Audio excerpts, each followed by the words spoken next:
ನೀನು ಯಾರನ್ನ ಮದುವೆ ಆಗ್ತಿದ್ದ ನೆಮ್ಮದಿಯಾಗಿರ್ತಿದ್ದ, ಅವ್ನು ಯಾಕೆ ಸಾಯಿಸ್ಬೇಕಪ್ಪ? ಇತ್ತೀಚೆಗೆ ನೀವು ನ್ಯೂಸ್ ಎಲ್ಲ ಕೇಳಿದ್ರೆ ಗಂಡನ್ನ ಕೊಲೆ ಮಾಡಿದ ಹೆಂಡತಿ, ಇಲ್ಲ ಇನ್ನೊಂದು ಪ್ರಕರಣಗಳಲ್ಲಿ ಅಕ್ರಮ ಸಂಬಂಧ, ಮತ್ತೆ ಯಾರೋ ಒಬ್ಬ ಹುಡುಗ ಲವರ್ ಜೊತೆ ಸೇರ್ಕೊಂಡು ಗಂಡನ್ನ ಕೊಲೆ ಮಾಡೋದು, ಈ ತರ ಆರೋಪ ಜಾಸ್ತಿ ಕೇಳಿ ಬರ್ತಾ ಇದೆ ಅಲ್ವಾ? ಯಾಕೆ ಒಬ್ಬ ವ್ಯಕ್ತಿ ಇಷ್ಟೊಂದು ದೊಡ್ಡ ನಿರ್ಧಾರ ತಗೋತಾನೆ, ಒಬ್ಬರನ್ನ ಕೊಲ್ಬೇಕಂತ ಯೋಚನೆ ಮಾಡ್ತಾನೆ ಅಂದ್ರೆ ಇದ್ರ ಹಿಂದೆ ಒಂದು ದೊಡ್ಡ ಸೈಕಾಲಜಿ ಇದೆ. ಸೈಕಾಲಜಿ ಬಗ್ಗೆ ತಿಳ್ಕೊಳ್ಳೋಣ. ಮೊದಲನೇದು ಎಮೋಷನಲ್ ಹೈಜಾಕ್. ಎಮೋಷನಲ್ ಹೈಜಾಕ್ ಅಂದ್ರೆ ತುಂಬಾ ಕೋಪ, ಭಯ, ಇಲ್ಲ ಅವ್ರ ಮೇಲೆ ಸೇರಿ ತರಿಸ್ಕೋಬೇಕಂತ ಭಾವನೆ ಬಂದಾಗ ನಮ್ಮ ಮೆದುಳು ಯೋಚಿಸಿ ನಿರ್ಧಾರ ತಗೊಳ್ಳೋ ಭಾಗಕ್ಕಿಂತ ಟೆನ್ಷನ್ಗಿಂತನೂ ಅವರ ಎಮೋಷನಲ್ ಜಾಸ್ತಿ ಆಗಿ ಈ ತರ ಕೆಲಸ ಮಾಡಬೇಕಾಗುತ್ತೆ.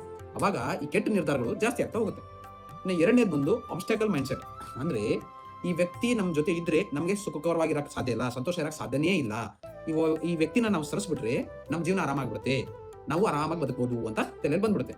ಮೂರನೇದು ಮಾರಲ್ ಡಿಸ್ಎಂಗೇಜ್ಮೆಂಟ್. ಅಂದ್ರೆ ಮೊದಲನೇದು ಸುಳ್ಳು, ನಂತರ ಮೋಸ, ಆಮೇಲೆ ದ್ವೇಷ, ಆಮೇಲೆ ಒಂದು ಪ್ಲಾನಿಂಗ್. ಹೀಗೆ ಮನಸ್ಸು ಸಣ್ಣ ಸಣ್ಣ ಸಣ್ಣ ಸಣ್ಣ ಏನು ಅಪರಾಧ ಮಾಡ್ತಿರುತ್ತಲ್ವಾ ಅದನ್ನ ಒಪ್ಕೊಳ್ಳೋಕೆ ರೆಡಿ ಆಗ್ಬಿಡುತ್ತೆ. ಇನ್ನೊಂದು ಏನ್ ನೆನ್ಪಿಟ್ಕೋಬೇಕಂದ್ರೆ ಈ ತರ ತೊಂದರೆಗಳು ಎಲ್ಲರಿಗೂ ಇರುತ್ತೆ, ಎಲ್ಲಾ ಮನೆಯಲ್ಲಿ ದೋಸೆ ತೂತೆ.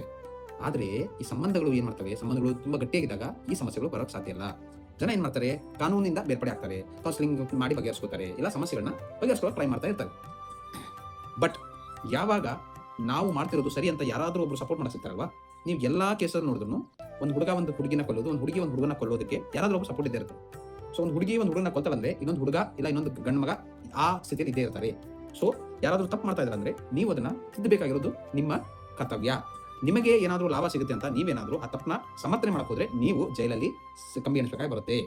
ಯಾಕಂದ್ರೆ ಇದು ಏನು ಒಂದು ದುಡುಕಿನ ನಿರ್ಧಾರ ನಾವು ಸಿಕ್ಕಾಕೊಳ್ಳಲ್ಲ ಹೋಗ್ಬಿಡುತ್ತೆ ಅಂತ ನಿಮ್ಮ ಮೈಂಡ್ ಏನ್ ಹೇಳ್ತಲ್ವಾ, ಆ ಮೈಂಡ್ ಮಾತು ಕೇಳ್ಕೊಂಡು ನೀವೇನಾದ್ರೂ ದುಡುಕಿದ್ರೆ ನಿಮ್ಮ ಮೂಗ್ ಕತ್ತರಿಸ್ಕೊಂಡು ನೀವು ಕಂಬಿ ಎಣಿಸ್ಬೇಕಾಗಿ ಬರುತ್ತೆ. ಸೊ ಯಾವಾಗಲೂ ನೀವು ಯಾರ ಮೇಲೆ ಸಿಟ್ಟಿದ್ರು ನೀವು ಏನೇ ಒಂದು ಕ್ರಮ ಕೈಗೊಳ್ಬೇಕಾದ್ರೂ ನ್ಯಾಯಬದ್ಧ ಏನಿದೆ ಅದನ್ನ ಮಾತ್ರ ಕೈಗೊಳ್ಬೇಕು.